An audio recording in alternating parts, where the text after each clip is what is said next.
ભરૂચના દહેજ સ્થિત એલિવસ લાઈફ સાયન્સીસ લિમિટેડ કંપનીમાં ભીષણ આગ ફાટી નીકળતા દોડધામ મચી જવા પામી હતી। આ ઘટનામાં 3 કામદારો દાઝી જતા તેમને સારવાર અર્થે ખસેડવામાં આવ્યા છે।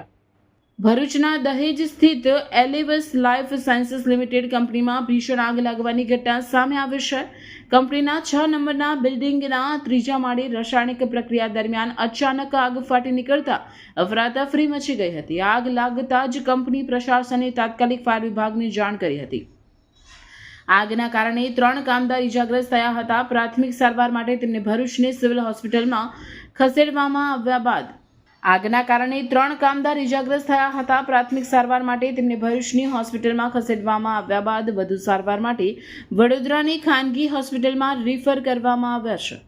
આ company pharmaceutical API active pharmaceutical ઇન્ગ્રીડિયન્ટ્સનું ઉત્પાદન કરે છે। આગ રાસાયણિક પ્રક્રિયા દરમિયાન લાગી હોવાની પ્રાથમિક માહિતી સામે આવી છે। જો કે આગ લાગવાનું ચોક્કસ કારણ હજી બહાર આવ્યું નથી। ફાયર વિભાગે લગભગ 4 કલાકની ભારે જહેમત બાદ આગ પર કાબૂ મેળવ્યો હતો। ઘટનાની ગંભીરતાને ધ્યાનમાં રાખીને ઇન્ડસ્ટ્રીયલ સેફટી એન્ડ હેલ્થ વિભાગ દ્વારા તપાસ શરૂ કરવામાં આવી છે। ઘટનાને પગલે આસપાસના વિસ્તારમાં ચિંતાનો માહોલ ફેલાયો હતો। જો કે હાલ પરિસ્થિતિ સંપૂર્ણપણે કાબૂમાં હોવાનું અધિકારીઓએ જણાવ્યું છે।